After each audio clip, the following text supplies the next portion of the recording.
Good morning. Welcome to Second Unitarian Church. I'm Sue Burke, a member of the church's Board of Trustees, and my pronouns are she, her, hers. Today, we are in person at the Admiral at the Lake and the 2U Sanctuary, and continuing to meet virtually using Zoom. We ask everyone's indulgence for the complications of a three-part service. We're glad you're here regardless of your mode of attending. If you're joining today via Zoom, instructions for closed captioning and chat are in your order of service. When we would traditionally sing together and read things in unison, you're encouraged to do so as well, even though you are masked or on mute. Our voices will echo in the world, and we just might hear one another if we listen closely and sing with our full spirit. We're paying close attention to COVID recommendations. This could mean changes at any time, but for now, we recognize that masking and physical distancing are acts of love and protection. Please see the 2U website for our most recent COVID information. We especially welcome newcomers and visitors this morning. Finding a new community and making new connections can be challenging. Please know that we're excited to have you and look forward to getting to know you. If you're new to us today, please note that in the Zoom chat or mention it in person during conversation after the service. We also have blue mugs available for newcomers to use during the coffee hour. Our worship today is led by Reverend Jason Leiden, our settled minister, along with Kate Friedlub as our worship associate. Reverend Elizabeth Harding, our acting minister of religious education, is leading the time for all ages. Music this morning is provided by Abigail Klein, John Hauk, and Jordan Christensen. Our time together requires a large group of people who make possible the worship, the music, and the technical production. They are listed in your orders of service, and we thank them for their ongoing service to our congregation. I have a couple of announcements for you this morning. Next weekend, we will have our annual 2U camping trip in Palatine. There are still spaces left for those wanting to set up tents. Our Sunday services will happen from the campsite. Everyone is welcome to join there, though we will still have Zoom available. We will not be in the sanctuary here. There are already 30 people planning to come camping, and your participation would be most welcome. Please save the date of Sunday, August 21st, as the return of 2U Peace Circles. This will be a time in the sanctuary after service for people to come together and engage in deeper connecting time. The practice of peace circles has its roots in Indigenous conflict resolution. We will practice this skill together and use the space to talk about ways we engage in conflict within our larger lives and within our church community. You can find more information and additional announcements in your order of service. I now welcome Kate Friedlub to lead our call to worship.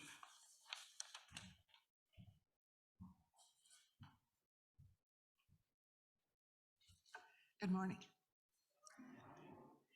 We are a Unitarian Universalist congregation, a community of children, youth, and adults, a people of many beliefs and traditions, bound not by the specific list of things we believe, but by the values we share. Whether you are joining us for the first time or the 1000th time, you are welcome here. Whether you believe in God some of the time, all of the time, or none of the time, you are welcome here. Whatever your race, whomever you love, whichever way you move in the world, however much money is in your pocket, you are welcome here. I invite you now to take a breath in and out. As the music begins, let us enter into the service together.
Thank you, John. In just a moment, Harris at the Admiral and Lucas here at church will light our chalices, the symbol of our faith. We light our chalices this morning with these words from Sharon Salzberg. Loving ourselves points us to capacities of resilience, compassion, and understanding within that are simply a part of being alive. So let us light these flames of love to burn brightly within us.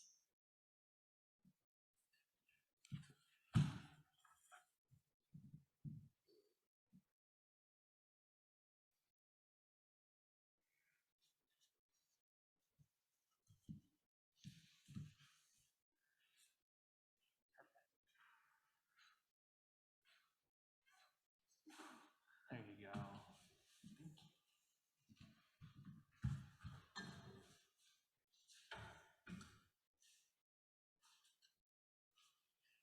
Opening hymn.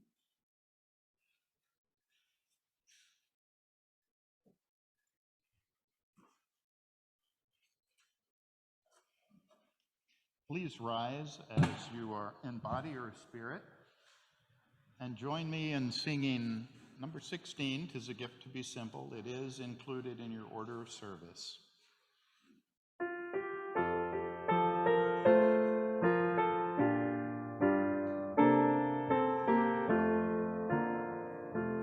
"'Tis a gift to be simple, 'tis a gift to be free, 'tis a gift to come down where we ought to be, and when we find ourselves in the place just right, 'twill be in the valley of love and delight, when true simplicity is gained. To bow and to bend we shan't be ashamed. To turn will be our delight, till by turning we come round right.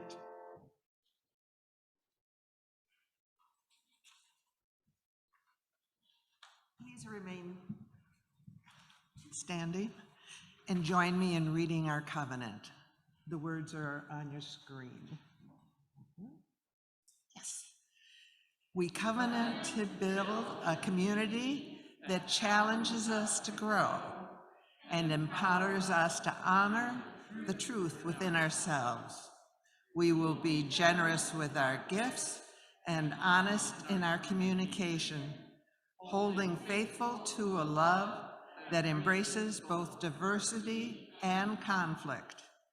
Called by our living tradition, we will nurture spirituality within a vision of the eternal, living out our inner convictions through struggles for justice and acts of compassion.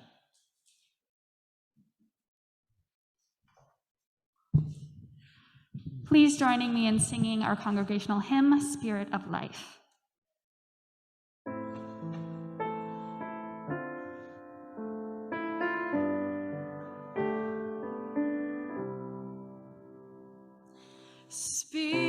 Spirit of life, come unto me. Sing in my heart all the stirrings of compassion. Blow in the wind, rise in the sea, move in the hand, giving life the shape of justice. Roots hold me close.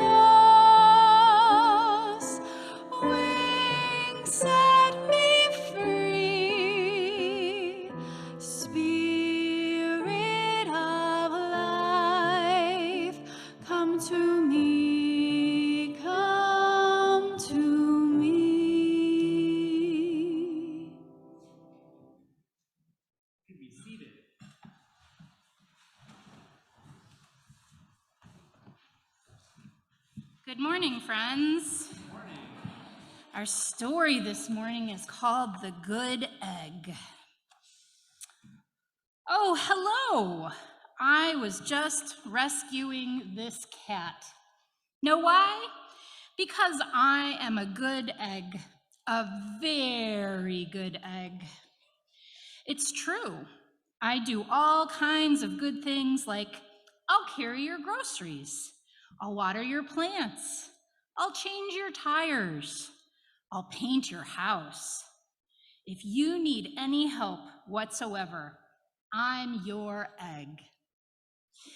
I've always been a good egg. It's been this way from the start, even my earliest days back at the store. There were a dozen of us living together under one recycled roof. There was Meg and Peg and Greg and Clegg and Shell and Shelley and Sheldon and Shelby and Egbert and Frank and another Frank. The other 11 eggs weren't on their best behavior. They weren't exactly good.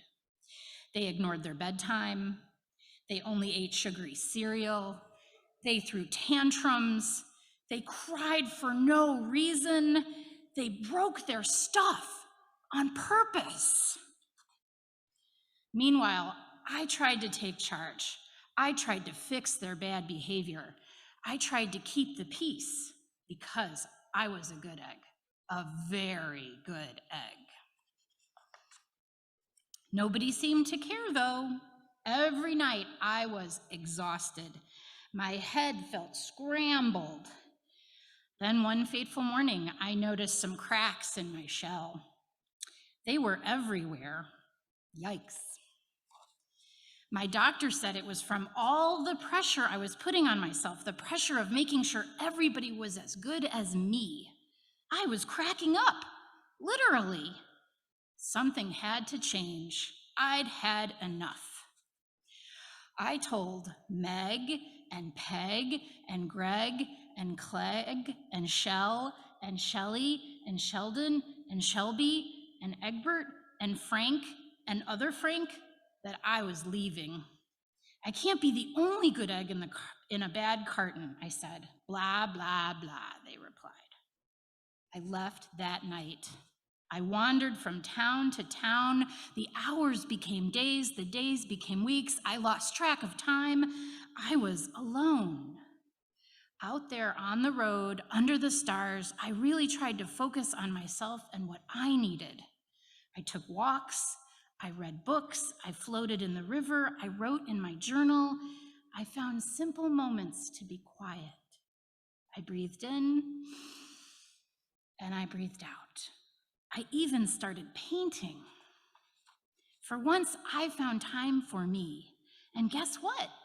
Little by little, the cracks in my shell started to heal. My head no longer felt scrambled. I started to feel like myself again. So I've made a big decision. I'm returning to my old carton and my friends. Besides, I'm kind of lonely out here. This time, I know what I need to do. I'll try not to worry so much. I'll be good to my fellow eggs while also being good to myself. Here we go. Everybody missed me. I missed them too. Hello, Meg, howdy, Peg, hey, Greg, greetings, Clegg. What's up, Shell? Aloha, Shelly. Heyo, Sheldon.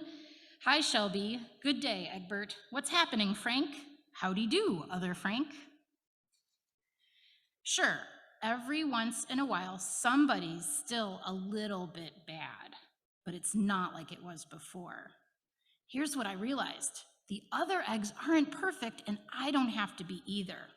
I'm okay with that. Yep, the old carton is back together. We're a solid dozen again. It's good to be home. Thank you for listening to our story, and please join me in singing our children to their classes. Do you know the song? Nope. Can we do it a cappella? Do we remember it? Go now in peace, go now in peace. May the spirit of love surround you.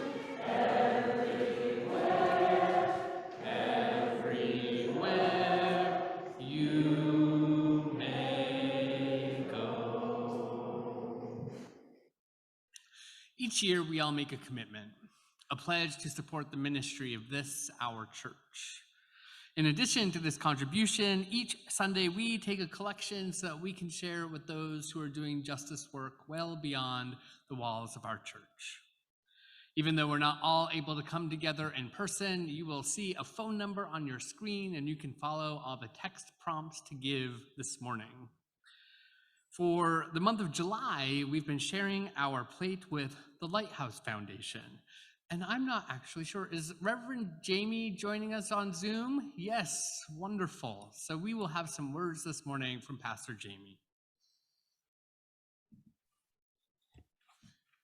Good morning, Second UU family. It is such a pleasure to join you virtually for worship.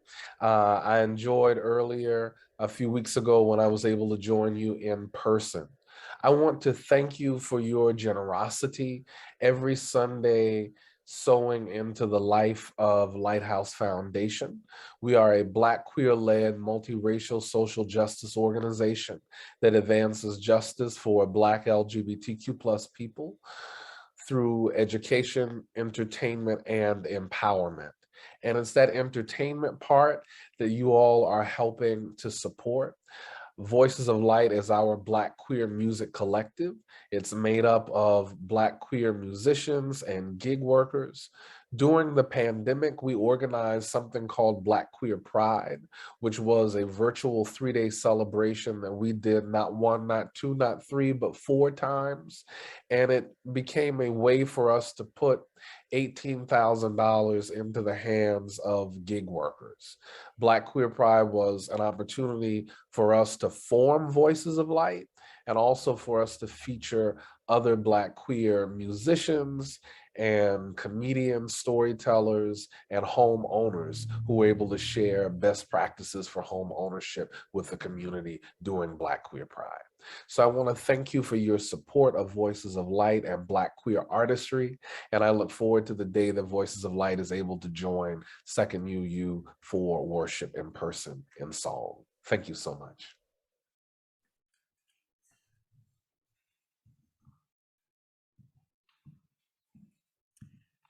Now I invite you to join me in reading our offertory words. The words are printed in your order of service and are on the screen. This church is a community of ourselves. Its energy and resources are our energy and resources. Its wealth is what we share. As we contribute to the life of this community, we affirm it and enable its participation in the larger world around us. The offering will now be generously given and gratefully received.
Please join me in the spirit of prayer or meditation. Let us begin by breathing together. Oops. Here, we'll try it again. Let's begin by breathing together.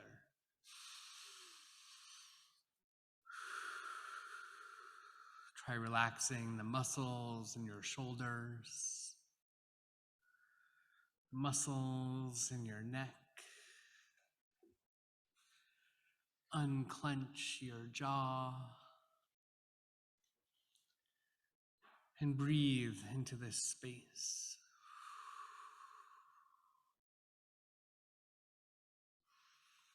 We begin in thanks, thankful for the breath in our lungs, the beauty of our earth, and the strength of this community.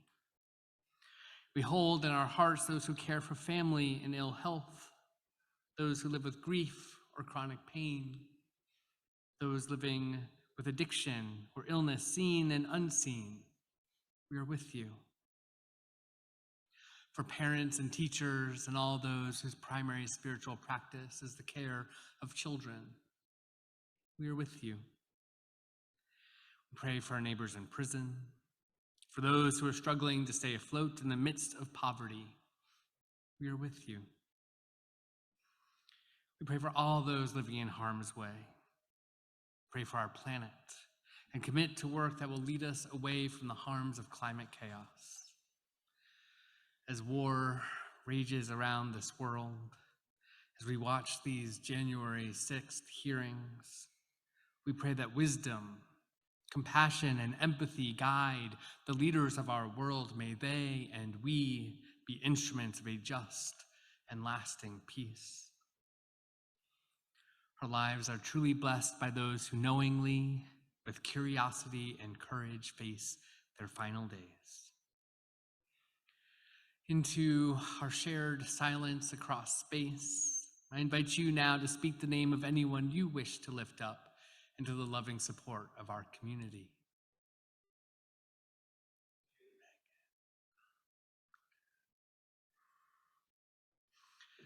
With our deepest compassion, let us hold in our hearts those named and unnamed, those remembered and those forgotten.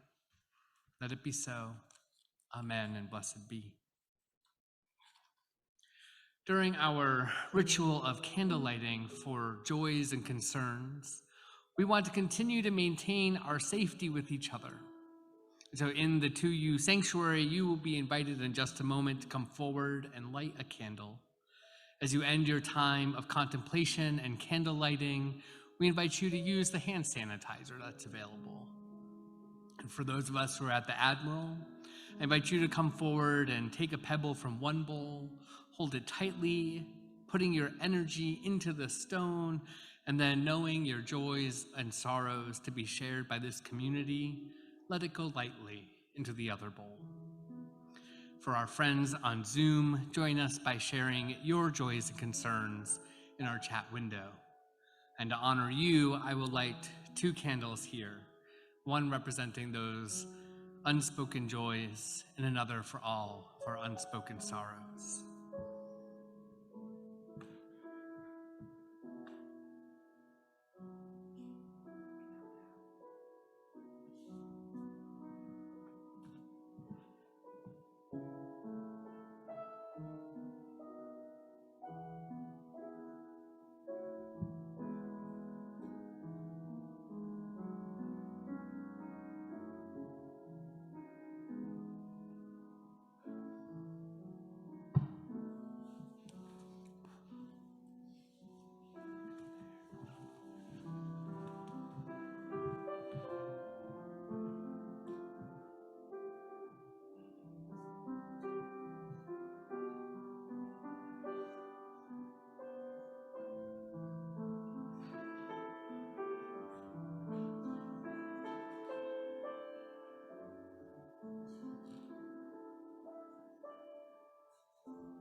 We hold all of these, our shared celebrations and sorrows, close to our hearts.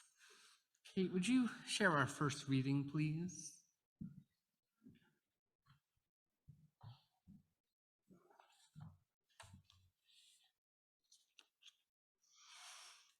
Our first reading is from Kristen Neff's book entitled Self-Compassion: The Proven Power of Being Kind to Ourselves.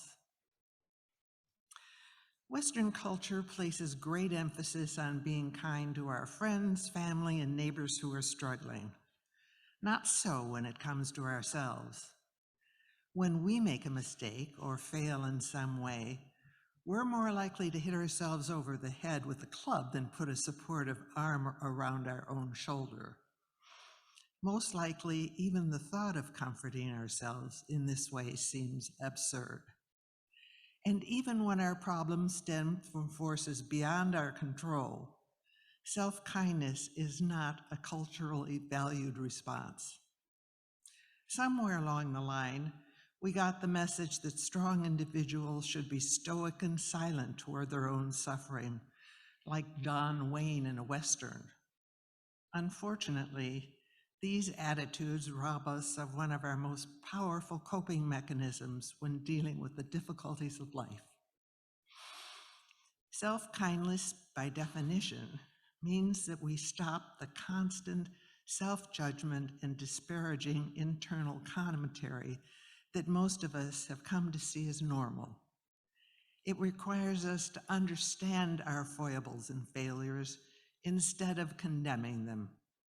It entails clearly seeing the extent to which we harm ourselves through relentless self-criticism and ending our internal war. Rather than relentlessly cutting ourselves down when we fall, even if our fall is a spectacular one, we do have another option. We can recognize that everyone has times when they blow it and treat ourselves kindly. Maybe we weren't able to put our best foot forward, but we tried. And falling flat on one's face is an inevitable part of life. An honorable one, in fact.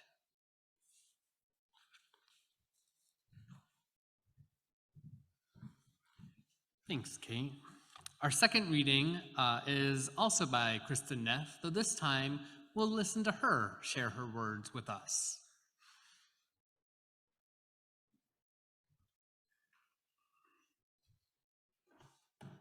First thing is just to give yourself permission to treat yourself kindly. A lot of people think that it's selfish or that it involves self-pity. It's really not. Remember, self-compassion recognizes the shared human condition. It's not, woe is me, poor me. It's, well, life is difficult for everyone. So, and again, because it helps you give more to others, it's not selfish. So giving yourself permission to be kind, knowing that it's going to help you be happy, it's going to help others be happy. Then concrete things like noticing how you speak to yourself, asking, would I say this to a close friend? Usually not. What would I say to a close friend? Can I try treating myself that way? You can do this in letter writing. It's very effective. If you're really struggling, write yourself a letter in the same way that you would, again, what you would express to a good friend in the same situation, but write that to yourself. And then you can go back and read it. That's helpful. Probably one of the most helpful things, though, because we're mammals, we are programmed evolutionarily to respond to warmth, physical warmth, soothing touch, and gentle vocalizations. As mammals, when we, just like think of a mommy lion and her cub, we're programmed for our bodies to calm down and to feel safe and to feel soothed.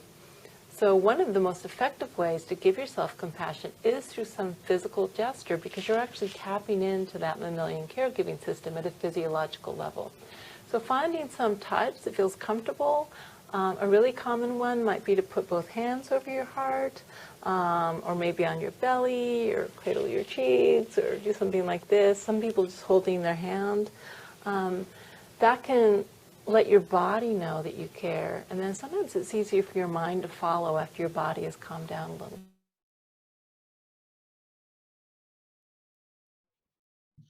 Let us hear our anthem. Thanks, Abigail.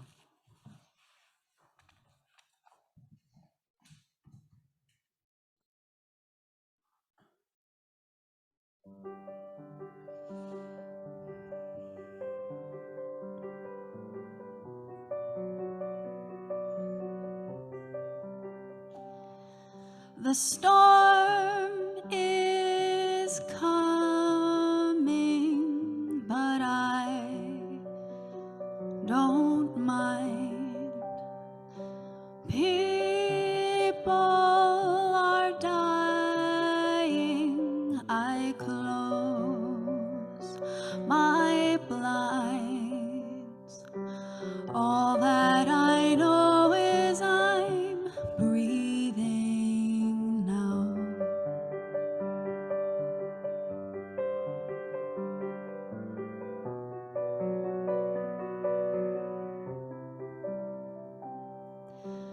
I want to change the world instead. I sleep. I want to believe in more than you and me. All that I know is I'm breathing. All I can do is keep breathing. All we can do is keep breathing now.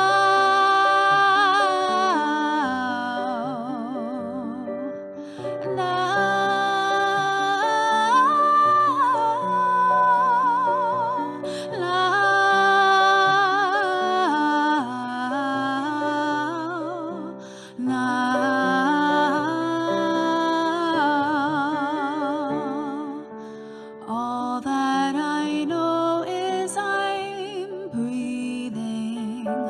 All that I know is I'm breathing. All I can do is keep breathing. All we can do is keep breathing. All we can do is keep breathing. All we can do is keep breathing.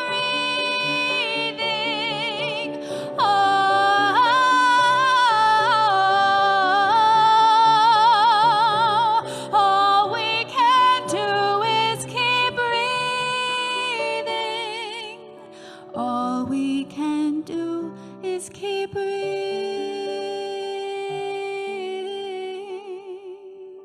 now.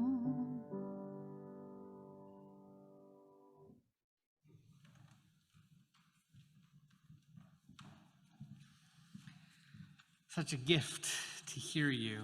Thank you, Abigail. That song makes me think a little bit of the little engine that could. Just keep breathing, going. But we know as of this morning that you, each of us, are a good egg. Sitting here in the sanctuary, sitting at the Admiral, standing up and multitasking at home, wherever it is that you are a good egg. Just like Meg, Peg, Greg, Clegg, Shell, Shelley, Sheldon, Shelby, Egbert, and the two Franks. You are a good egg. We get messages from all around that tell us that we are not enough. We're not smart enough. We're too clumsy. Our bodies are too big. Our minds are not fast enough. We do not produce enough. But all of these things that we're told, they're wrong. You are a good egg, and you deserve to tell yourself that each and every day. Practicing self-compassion is anything but easy.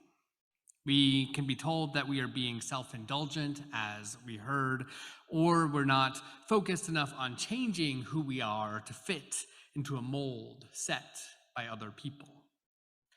But the research in psychology is abundantly clear.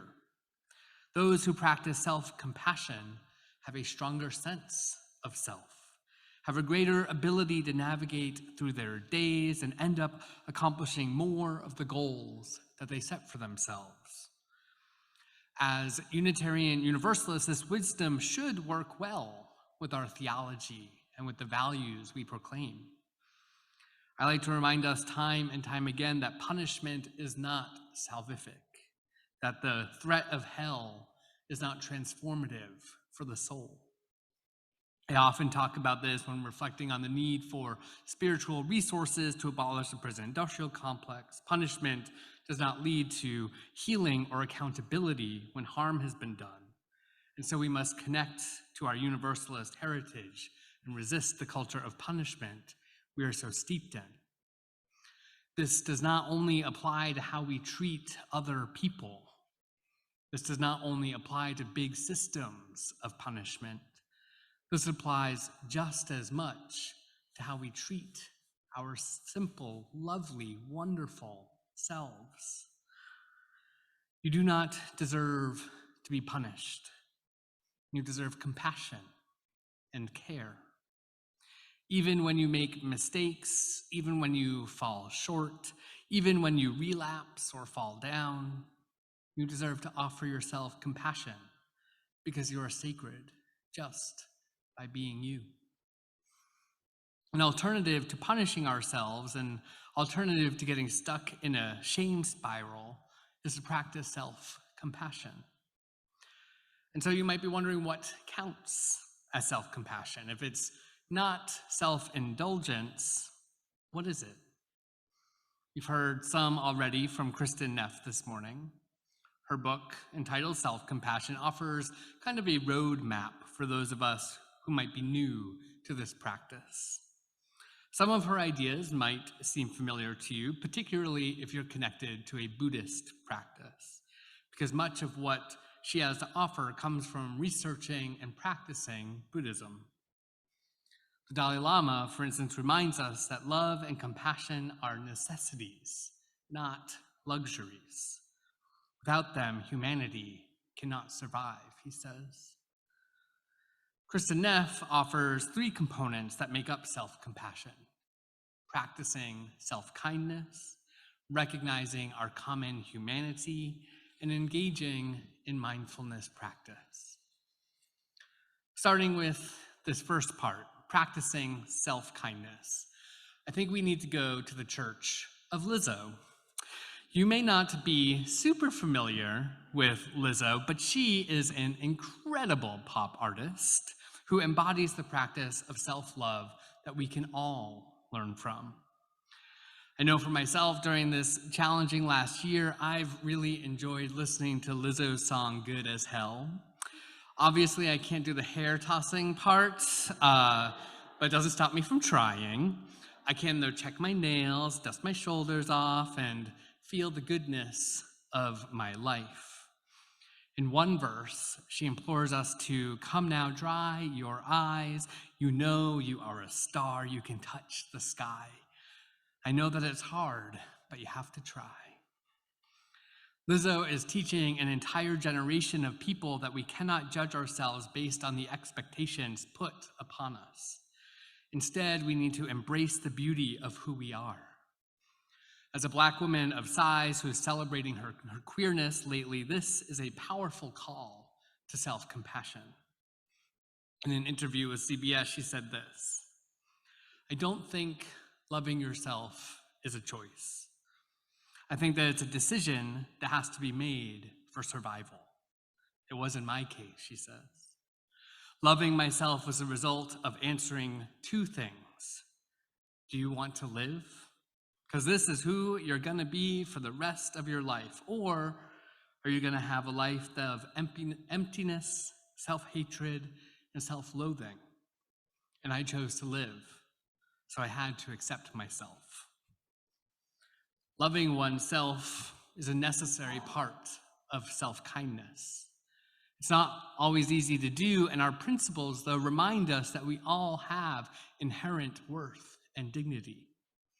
Sometimes it's not so easy to see in ourselves, but I promise that it is always there. So I want us to try an exercise together to see if we can embrace a practice of self-compassion. I want you to think back to a moment when you were using a particularly harsh, critical voice when talking to yourself. Maybe it was weeks ago, maybe it was just this morning. These voices can get very loud. I wonder what moments in your life might bring that critical voice up to its loudest. Maybe it's when you raised your voice as a child. Maybe it's when you made a mistake at work. Maybe it's when you didn't get yourself to the gym when you promised you would. Maybe it's when you started an argument with your partner because you were feeling cranky. Maybe it was during a recent relapse. It could be any moment, and your critical voice then came forward. These voices, they can be brutal. They can say mean things to us about how we are failing or not living up to our potential. They make us question our value as a person. So I want you to find that critical voice that's living in your mind. It is also possible, though, that it doesn't live just in your mind. It's possible that it shows up in a tense part of your body. Take a moment, see where this critical voice lives. After you've found that voice, I want you to approach it with a gentleness that you would approach a friend. It's easy to get stuck in a downward spiral, hearing the critical voice, shaming the critical voice, and being critical right on top of it in a vicious circle. I know that I get stuck in that loop. But let's practice an intervention. I want you to approach that critical voice with gentleness and compassion. Can you try saying to yourself, and this is a hard one for you to use, but we're going to try it. We're going to do it out loud. Ah, yes, everyone's a little uncomfortable laughter. It's good, it's good. But so we're going to say, and you can whisper it, might be a little bit easier. You're talking to yourself, keep in mind. I want you to say, I am enough. Let's say it 3 times. I am enough. I am enough. I am enough. And let's try another one. Again, whispering to yourself out loud. This time we'll say, I am worthy of love. And let's say it 3 times together. I am worthy of love. I am worthy of love. I am worthy of love. Some of you might be thinking, this is a little hokey and outside of my comfort zone. That's okay.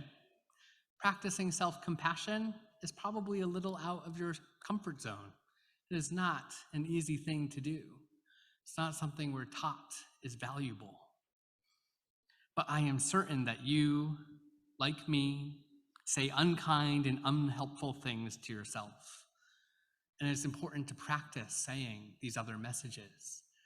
It doesn't necessarily come naturally, so we practice it. Responding to the critical voice with loving kindness, with care and compassion, this practice allows us to embrace our humanity with the gentleness all of us deserve. The second component of self-compassion involves recognizing our common humanity. During my clinical pastoral education course years ago, I was working as a student chaplain at a hospital in Boston. During this summer-long intensive, I was responsible for offering spiritual care to dozens of patients every day. My primary responsibility was to check in on people and see what kind of company they might need as they were in their hospital beds. There were times when people would just wave me away quickly, and other times when patients wanted to talk at length or maybe pray together. So many of the patients I saw that summer remain connected to my heart. I wonder how they're doing and feel grateful for the lessons that they taught me. One of the patients I visited was a devout Christian who was really struggling with a brain injury. I no longer remember exactly how the brain injury occurred, but I do remember how deeply ashamed he was. He was stuck doing redundant exercises, trying to get his whole self back functioning in the way that he used to. He was constantly angry at himself for not being able to do what he once could. He told me how he would pray to God for healing and tried to give his suffering to be held by his faith in Jesus. This was a man who deeply cared for people in his life and was so afraid about being a burden to them.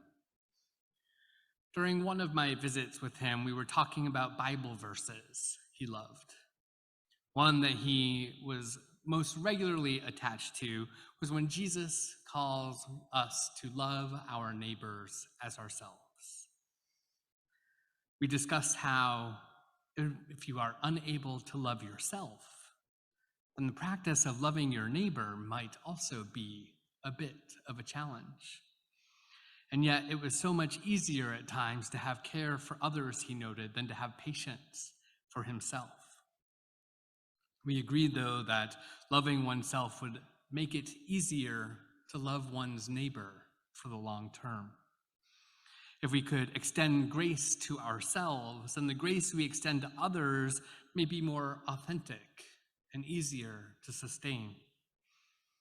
Maybe we needed to flip the script around a little bit and love ourselves as we love our neighbor.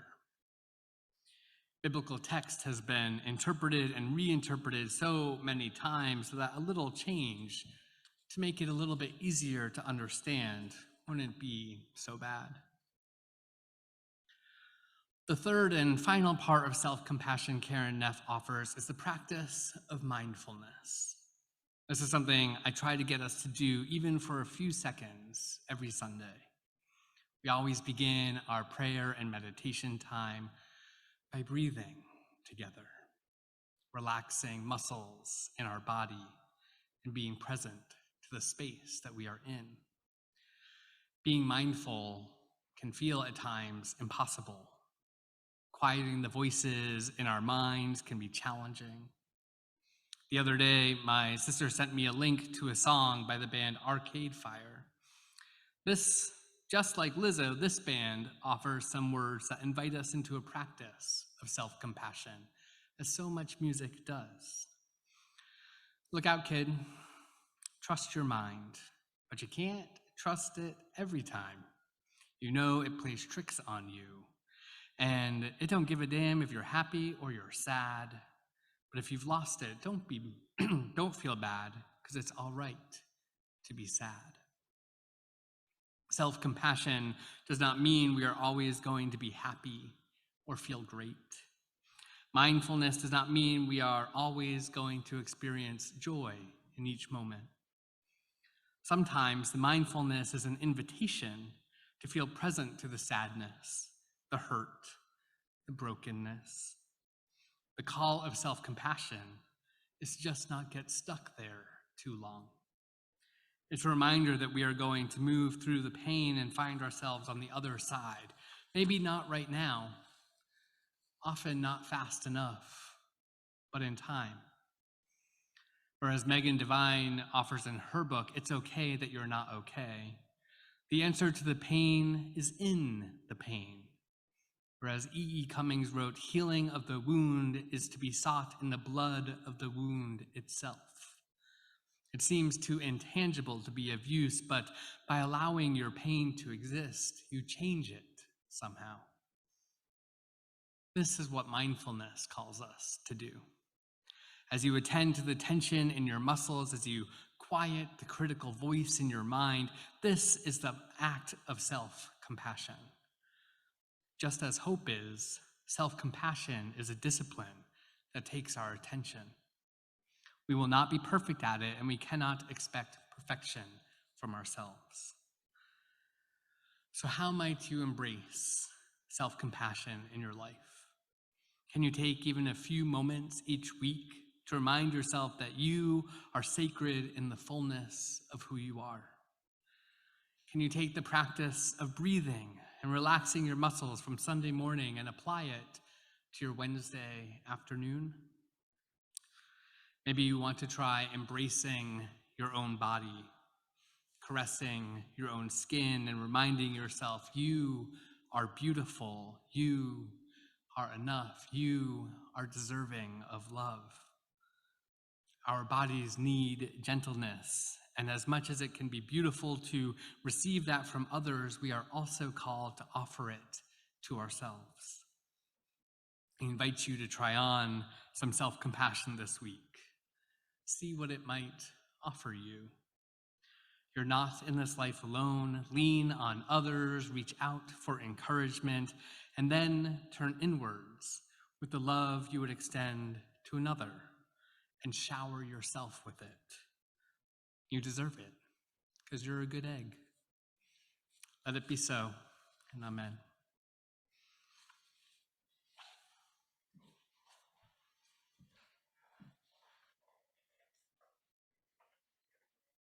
Please rise in body or in spirit to join in for When Our Heart is in a Holy Place.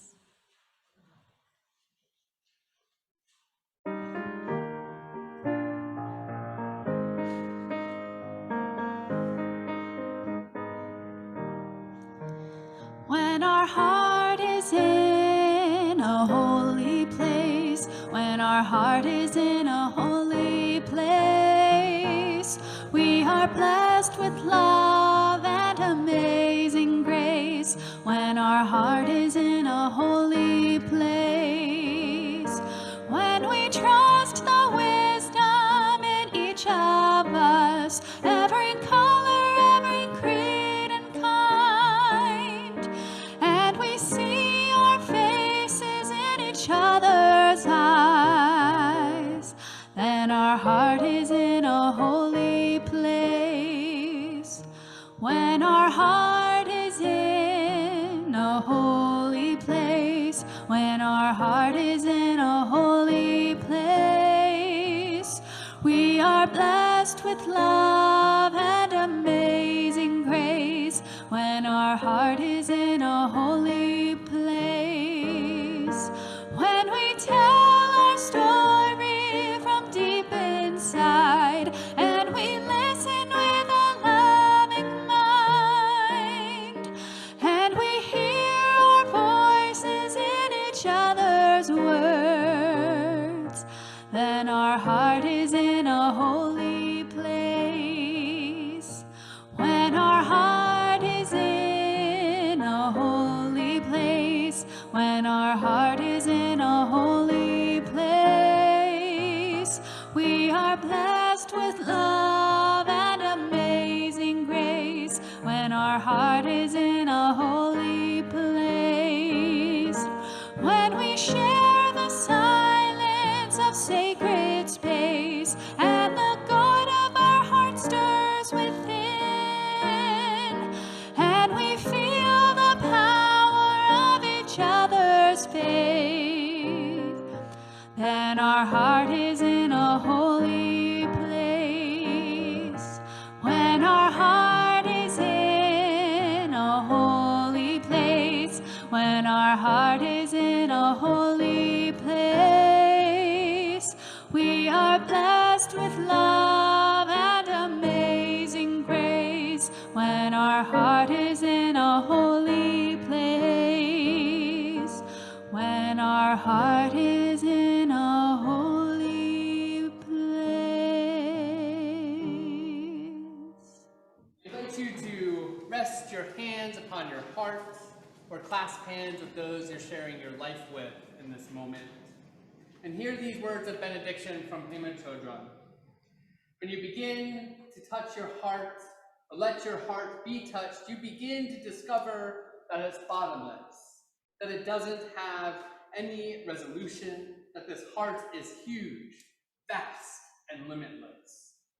Your hearts are limitless, beloveds. Be gentle with yourself, practice self-compassion, and go in peace.